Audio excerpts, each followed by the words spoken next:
华视在地新闻，乡亲啊，大家平安。今仔日是新历的10月初5，旧历的9月初10，礼拜三。新闻的头一条来到云林的岛南，这个建商起厝嘛，唔知安怎起的，起到海南附近的人家厝13户，这个壁倒离开，涂骹板起去，好好的透天厝变做透风厝。住户讲。 根本唔敢困伫个楼顶，拢是困伫1楼的抗议，讲迄是一种的心理压力。上届互人气愤的是，这个建商来推卸责任，县政府嘛拢无要无紧，受灾户大家招咧到工地揪白布条来抗议。 前阵子不是大地震吗？对啊，我跟你讲，真的吓死人了。透天厝的壁拢闭开，对旁阁会当看到外口，外口的风阁会当直接吹入来，厝变做安尼，住户根本唔敢困伫楼顶。我个人都是都在睡一楼沙发就对了，这是那种心理上的压力。 楼梯拢变形歹去，住户干会当用简单的楼梯，搁下骹手并用，才会当行去1楼。如果老人家掉下去怎么办？这经不起一个人掉下去。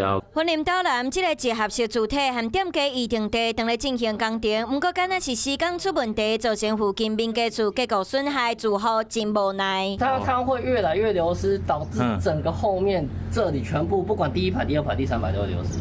君子爱财，取之有道，但是不能建立在人命上面啊。住户不满建商无诚意要解决，引起工地门口抗议。里长讲已经甲建商沟通1个月，建商敢来消杀责任。涂骹壁吼拢掠去，建商伊的态度是足敷衍的，讲啊这个高高凉凉的就好啊，书面文件他都不签就对了，相当的无理。建商讲因有诚意要解决，目前要咧沟通协调。我们有跟他协议过，不是不处理啊。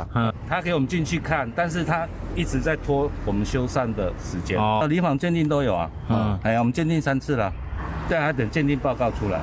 经过初步勘验，目前至少有13间民家厝受损。住户除了要求建商加强施工品质，嘛希望会当量早开协调会讨论赔偿。若无排除要做自救会，甚至要透过司法途径提出告诉，争取权益。 Hello， 大家好，我是乃瑜，要教给大家2个任务。第一个，华视新闻的脸书专页，你按赞了吗？还有华视新闻的 YouTube 频道，赶紧订阅起来，还要记得按赞，开启小铃铛哦。